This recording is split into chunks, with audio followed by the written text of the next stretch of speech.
I know what I saw that night. I saw it. I thought I was either dreaming or having some kind of hallucination. That thing must have been at least 8 foot tall, maybe taller. Very athletic looking, very muscular. I would say the arms were 3 feet across. And I seen this thing crossing the road, and it looked like it was probably 7.5 feet tall, maybe. And I mean, this thing was huge.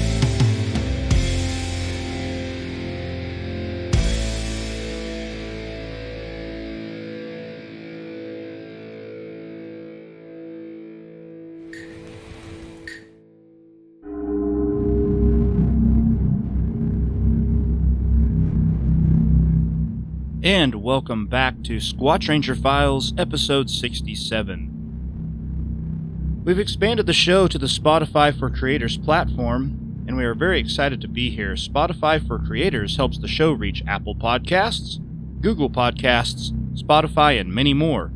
We hope to grow our audience and are able to continue to bring you the latest Bigfoot reports from around the country. The show has also been added to the Amazon Music app under the podcast section. We are also very excited to be a part of the Amazon community. If you are a new listener to the show, welcome. You are now an official Squatch Ranger.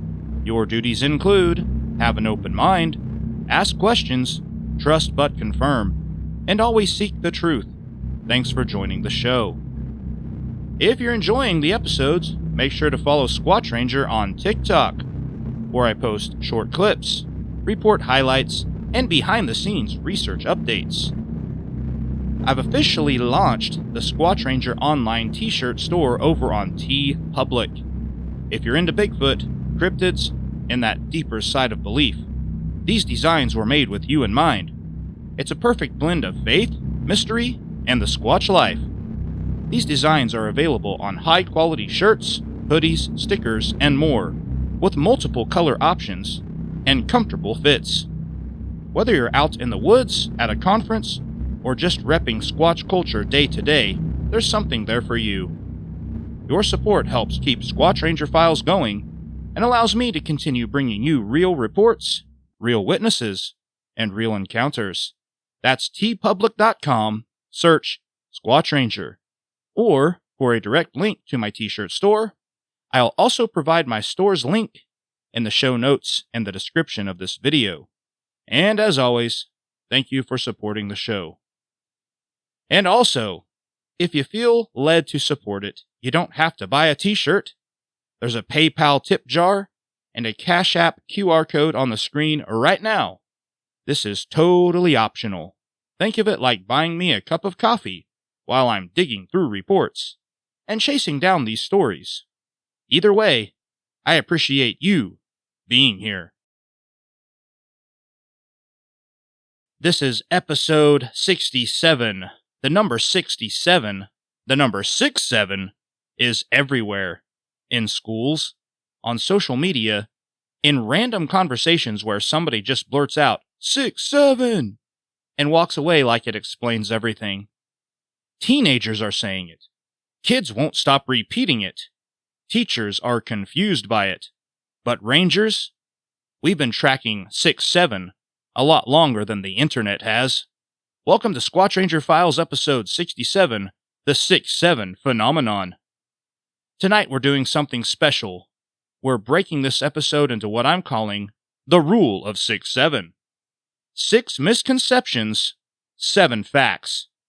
A 6 to 7 foot tall Sasquatch encounter, a 67-second Ranger challenge, a 1967 connection that changed Bigfoot history, and of course, 6 commenters and 7 subscribers getting a shout-out.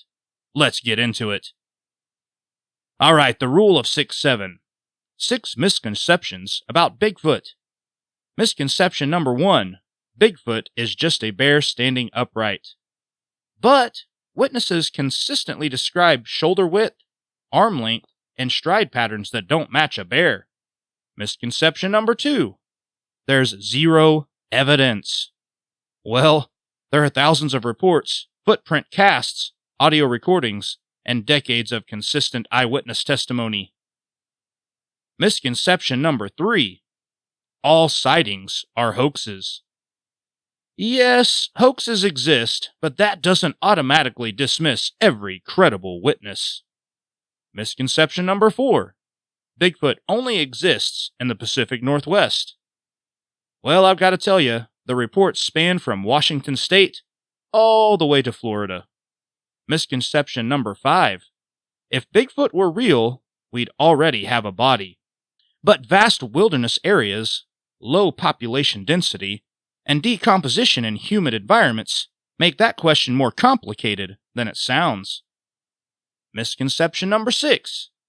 Bigfoot is always aggressive. Many encounters describe avoidance behavior, walking away, crossing roads, or simply ignoring witnesses. Now that we've cleared up 6 misconceptions, let's move to 7 facts. Fact number 1. One of the most famous pieces of cryptid footage was filmed in 1967. That footage is known as the Patterson-Gimlin film. Fact number 2. It was captured by Roger Patterson and Bob Gimlin at Bluff Creek in Northern California. Fact number 3. The figure in the footage is estimated by many researchers to be between 6 and 7 feet tall.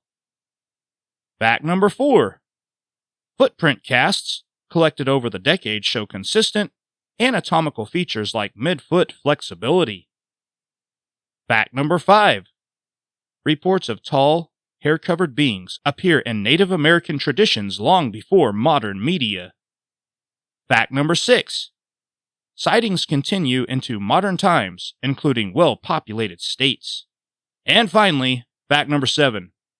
The mystery has endured for nearly 60 years in modern investigation circles.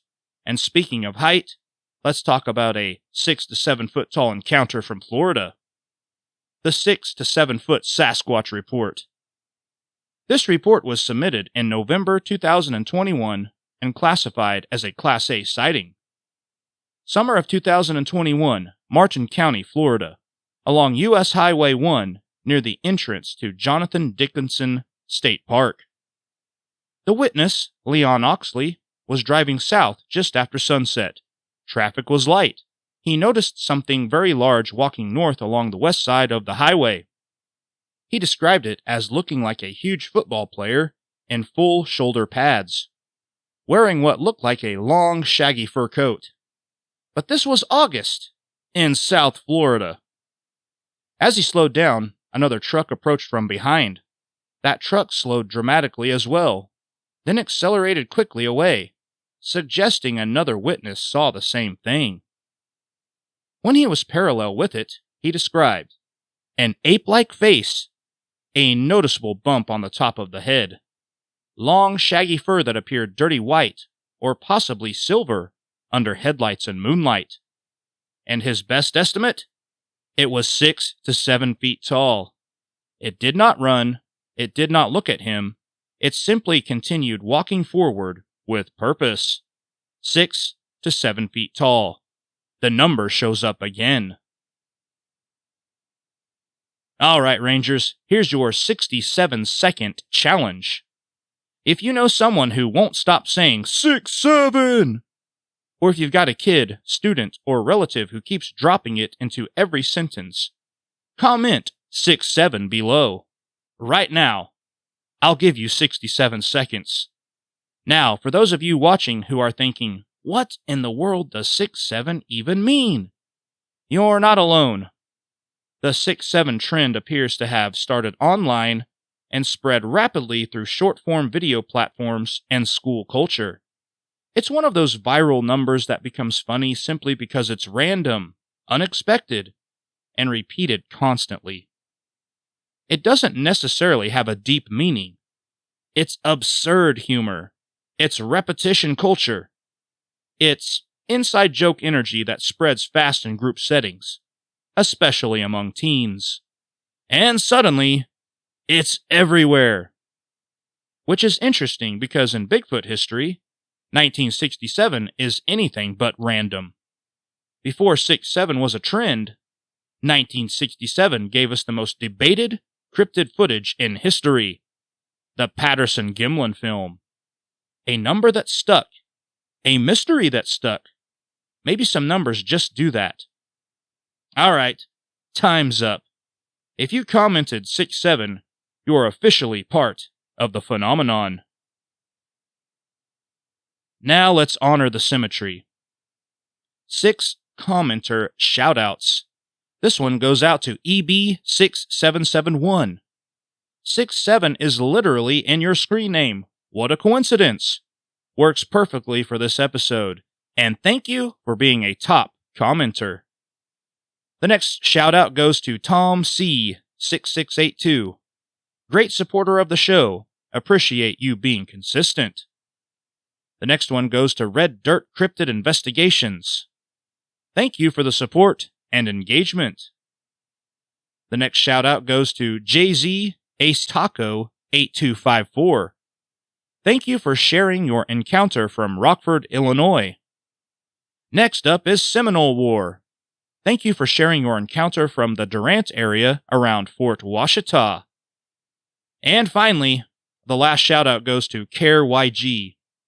Thank you for commenting on Spotify, and I hope you tune in for many more episodes. Alright, now here are 7 subscriber shoutouts. Welcome to the Ranger Ranks. Number 1, the Ohio Bigfoot Researchers. Number 2, Oklahoma Bigfoot and Paranormal. Number 3, OK Cryptid Search Team. Number 4, Cryptic Crystal. Number 5, Deaf Ghost Hunters. Number 6, Bigfoot Project. And number 7, Sawdust Beast. Glad to have you on board. Maybe 6-7 is just a number, or maybe some numbers echo. Stay alert, stay curious, and I'll see you in the next file. Alright, Rangers, it's time once again for the segment that proves Bigfoot culture is alive, well, and possibly needs supervision. Welcome to the Sasquatch Bulletin Board. This is the part of the show where we celebrate memes, weirdness, and the undeniable truth that if there's a holiday, somehow, some way, Sasquatch is involved. Alright, for this week's Sasquatch Bulletin Board, I've got something really cool to show you. These photos come from my brother-in-law who's been working on a full-size Bigfoot statue. What you're looking at here is the first stage of the mold process. The original sculpt before it ever becomes a finished piece. From there, they build out the mold in sections, capturing every detail. The muscle structure, the hair texture, even the hands and feet. Once that mold is complete, the actual casting only takes about 45 minutes. But as you can see, the prep work is where the real craftsmanship happens. After casting, it's on to the sanding, finishing, and finally paint. And that's when Bigfoot really comes to life. These statues get shipped out to clients in other states, so somewhere out there, a brand new Sasquatch is about to take up residence. I just love seeing the behind-the-scenes artistry that goes into bringing these legends into the real world. Our next photo comes to us from a Reddit user who found undeniable evidence while grabbing their morning coffee. Now, we've talked about tree structures, we've talked about blurry blobs in the woods, but this is asphalt squatch. Take a look at this photo. We've got a massive, foot-shaped pothole right in the middle of a parking lot. It's got the heel, the arch, and even some suspiciously toe-like gravel at the top. I'll be honest, Rangers, I think we're reaching a point where we're seeing the big guy everywhere. It's like the Virgin Mary on a piece of toast, but with more fur and a much worse smell. If Bigfoot is literally walking through solid pavement, we aren't looking for a primate anymore. We're looking for a ghost that's angry at the Department of Transportation. But hey, if you find yourself walking over this particular sighting, remember the golden rule of the playground. Don't step on a crack, or you'll break your Squatch's back. And trust me, nobody wants to deal with a 700-pound bipedal cryptid with a slipped disc. He's already elusive enough. He doesn't need a chiropractor. Keep those cameras pointed at the ground, folks. Apparently, the truth isn't just out there. It's under your tires.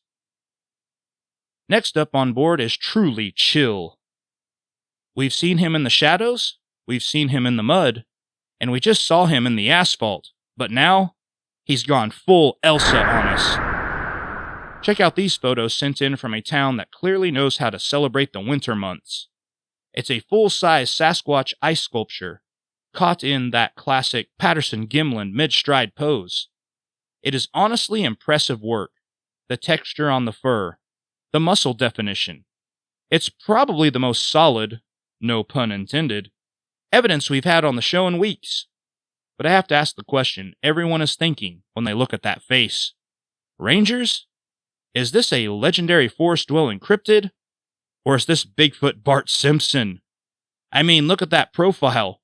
Between the spiky hair on top and the specific underbite, I'm halfway expecting this thing to tell me to eat my shorts before it disappears back into the tree line. Is he looking for his family? Or is he just looking for the nearest Quickie Mart?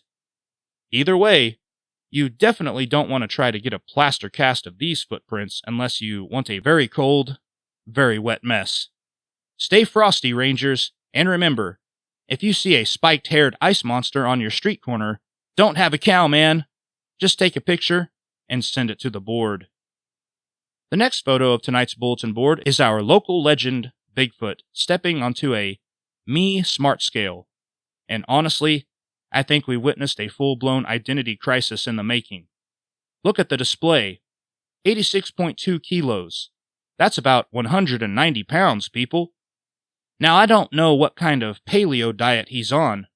Probably just actual Paleolithic rocks. But those are rookie numbers for a forest deity. I mean, look at those legs. If you're that hairy and you only weigh 86 kilos, 40 of those kilos have to be just matted fur and forest debris. He's not a large foot anymore. He's a medium to slim foot. Is this the vibe now? Are we moving away from terrifying forest monster and into Brooklyn barista who forgot to shave for a decade? If he loses any more weight, he's not going to be knocking over trees. He's going to be blown away by a light breeze. Someone get this guy a high-protein elk, or at least a sandwich. The legend is shrinking, people. We need the Squatch back in Sasquatch. But before we sign off, I have to address the hairy elephant in the room. Look at this guy. This is the face of a Sasquatch who just realized he's the star of Squatch Ranger Files episode 67. He's giving us the shrug, the 6'7" shrug. It's that look you get when you've spent decades avoiding HD cameras, only to realize you've only got 67 views on your latest forest vlog. Maybe it's the 6'7" phenomenon. Maybe at 67 views, the universe just decides you're officially in Sasquatchable. Or maybe he's just wondering why we're still talking about his weight from the last segment. Whatever the case, he's over it, and honestly, so am I. Keep your eyes on the tree line, keep your scales calibrated, and remember, if you see a shrug in the woods, it's probably just episode 67 catching up to you. And that's going to wrap up this week's segment of the Sasquatch Bulletin Board.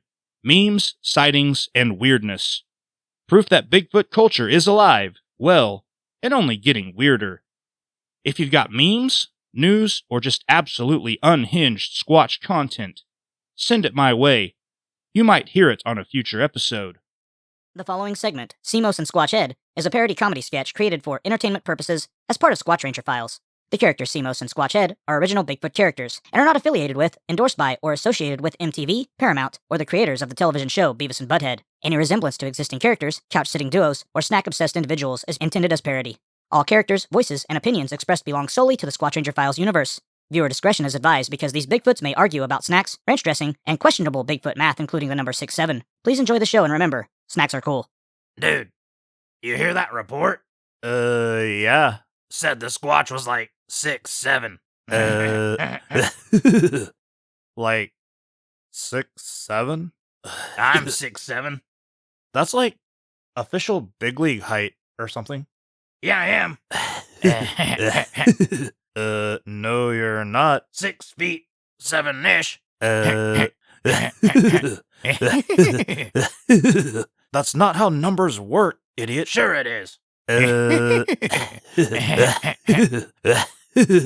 You can't just, make yourself taller, dude. If you round up, this fry is 6'7". That fry is, 4 or something? Yeah, but if it had ranch, it'd be 6'7". Ranch adds at least 3 inches. That's science. You know what else is 6'7"? What? My appetite. Snacks are totally 6'7". Snacks are cool. All right, let's get back to the show. Here are listener comments from previous episodes. This comment comes from Squatch Ranger Files, episode 66. This comment comes from Gamers. He says, next episode will be 6'7". Surprising. Laughing emoji. Shout out to Gamers for predicting it. Episode 67 is surprising. And not just because it's 6'7", but because we went full 6'7" mode. If you've been paying attention, you already know 6'7" isn't just a number, it's a situation. Alright, if you have an encounter story, please write into us. Share it with us at squatchranger@gmail.com. I would love to use your story on this program and feature you. I would love for you to send in and just write in if you have a family member that's had a sighting, a coworker, anyone. Please write in to squatchranger@gmail.com. Tonight's episode features 3 Class A visual sightings, 2 from 1977 and 1 from 2021. And interestingly, each one ties back to the number 6'7" in some way. Let's break them down. Case number 1, BFRO report number 69467, Washington County, Wisconsin, July 18, 2021. Right away, the report number stands out, 69467. There it is again, 6'7". This is classified as a Class A visual sighting, meaning a clear observation of the creature. On a summer evening around 8:30 p.m., a teenage witness was driving along a wooded stretch of road in Washington County, Wisconsin. The light was fading. As the vehicle moved forward, headlights illuminated something ahead along the roadside. The witness observed a large, upright figure covered in dark brown fur. Not crouched, not on all fours, standing.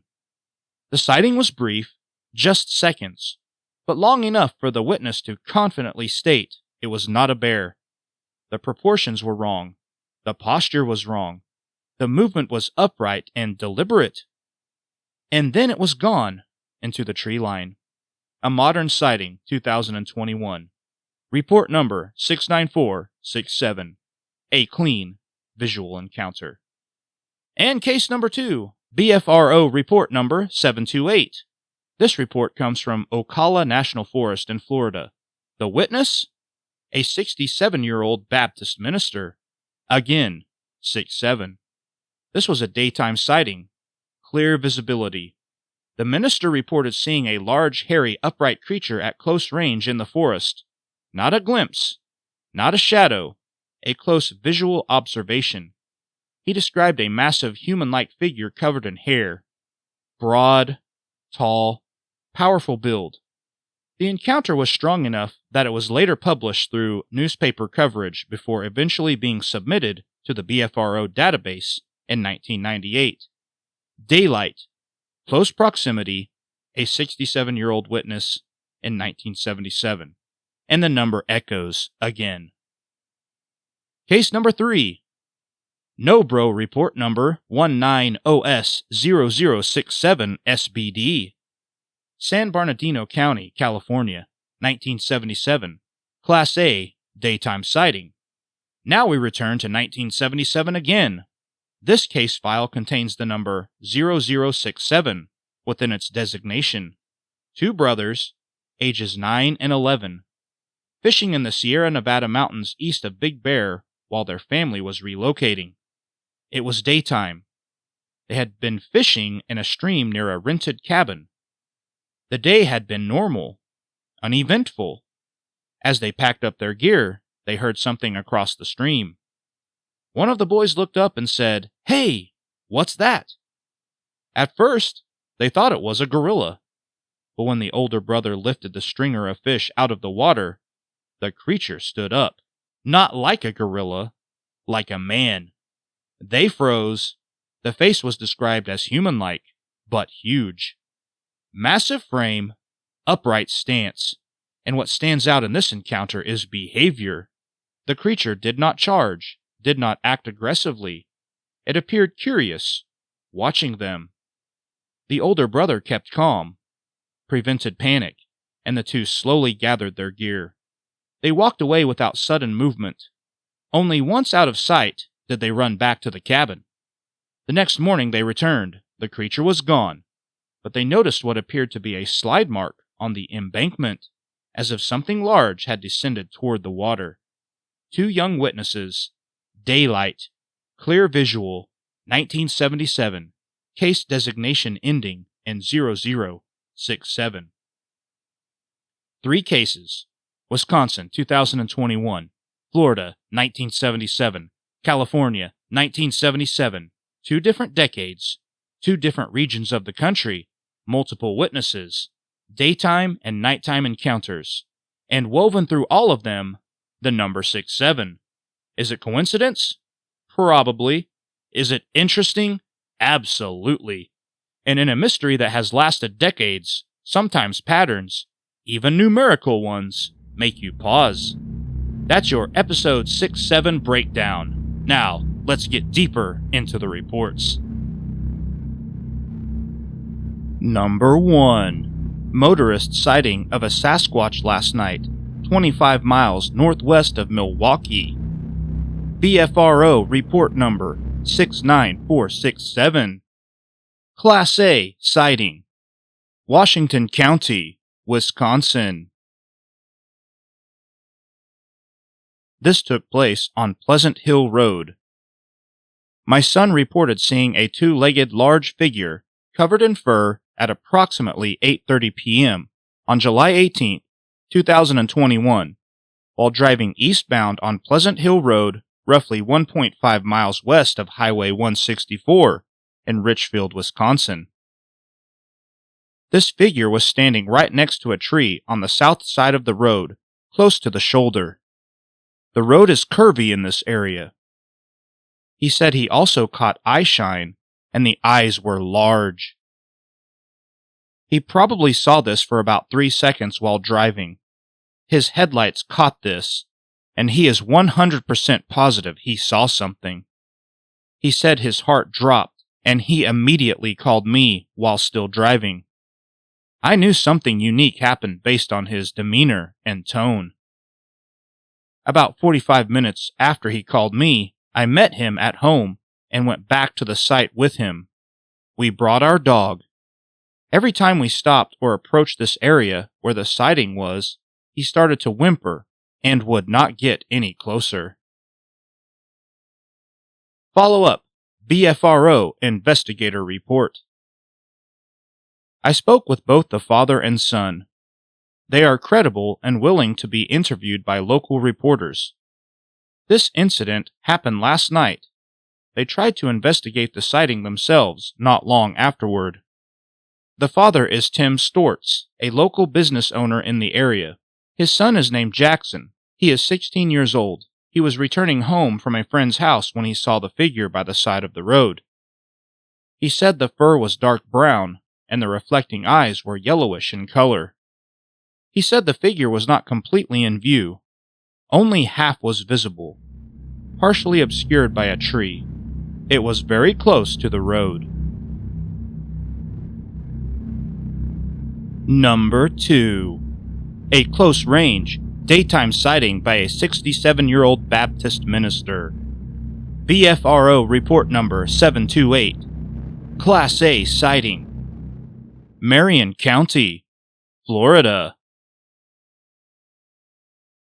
Newspaper article. Evening Telegram. Superior, Wisconsin, November 15, 1977. Creature sighted. Ocala, Florida.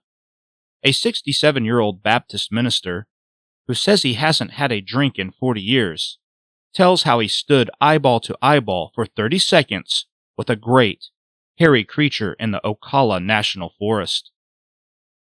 The Reverend S. L. Watley, pastor of the Fort McCoy Baptist Church, said he spotted the thing out of the corner of his eye while he was cutting wood with a chainsaw 3 weeks ago. Watley recalled Monday. It was standing upright in the middle of some palmetto bushes, and that sapsucker was at least 7.5, maybe 8 feet tall. The minister said the creature had dark, lighter than black hair on its head and chest, not much on its arms, and none on its face. It had kind of a flat face, a flat nose. Its eyes were sunk in its sockets. Watley said he quickly went back to his truck to get an axe, because me and that creature was going to mix it up. But by the time he returned from the truck, the creature had disappeared. He hastened to add that he hasn't had a drink in 40 years.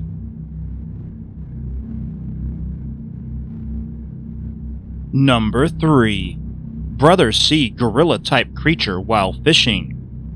No Bro Case File 19OS0067SBD 1977 Class A Daytime Sighting, San Bernardino County, California. In 1977, I was 9 years old, and my brother was 11. My dad got transferred to Oklahoma. He was an enlisted military man, so when we moved, we used this time to see sights and go camping and fishing. We were moving from California, so the first stops were camping and fishing in the streams and lakes of the Sierra Nevada mountains east of Big Bear. The first day out, my brother and I went fishing in a stream near the cabin my dad had rented. The day was mostly uneventful. We had caught a few sunfish. We fished all day and decided to call it a day. We were collecting our gear up, and my brother was pulling the stringer of fish out of the water. We heard a noise from across the stream, and my brother said, "Hey, what's that?" I looked over and saw what I thought was a gorilla. When my brother and I froze looking at it, I said, "Looks kinda like a gorilla." He had the stringer of fish in his hand and lifted it out of the water. When he did, the animal stood up. Not like a gorilla, but more like a man. My brother said, "That's not a gorilla," as we both could see the face. It had a face that was a lot like a human, but it was huge. My brother knew not to panic or run, and he kept me from doing both, so we moved slow to gather our stuff, watching the creature the whole time. The animal seemed to be curious about us and what we were doing, and not aggressive or agitated at all. We walked away from it until we were out of sight of it. Then we ran back to the cabin to tell our parents, whom, of course, didn't believe us. We went back the next morning, but it was gone, and we didn't cross the stream, but there was a spot on the embankment that looked like a place where something slid down to the water. Follow up. NOBRO investigators report. The Sierra bioregion is rich in biodiversity, containing over half the plant species found in California, and more than 400 of the state's terrestrial wildlife species, or about 2/3 of the birds and mammals, and half the reptiles and amphibians. The variety of habitat types include annual grassland, blue oak savanna, chaparral, ponderosa pine, black oak woodland, mixed conifer, red fir, riparian, alpine meadow, Jeffrey pine, sagebrush, and bitterbrush. Animals that inhabit the Sierra bioregion include lodgepole chipmunk, mountain beaver, California mountain king snake, black bear, wolverine, California bighorn sheep, Pacific fisher, mule deer, and mountain lion. The California golden trout, the state fish, is native to the southern Sierra. Birds include the northern goshawk, mountain chickadee, pine grosbeak, California spotted owl, mountain quail, willow flycatcher, bald eagle, and great gray owl. This report is similar to many other Bigfoot reports in which the eyewitnesses were fishing, and the Bigfoot seemed to be curiously observing what the eyewitnesses were doing. The Bigfoot in this report may have been watching these two boys the entire time the boys were fishing, and it went undetected until the older brother pulled the fish from the water on the fishing stringer. One possibility is that the Bigfoot may have thought it found easy access to food. After it was spotted, the Bigfoot fled the area. This case is now closed.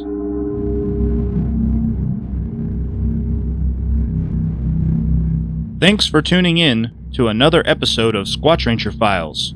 Remember, whether you're out camping, hiking, or just exploring the great outdoors, always stay alert, stay respectful, and keep those recorders ready. You never know when the next howl, knock, or footprint might show up. If you do head out on a Squatch investigation, make sure you leave no trace.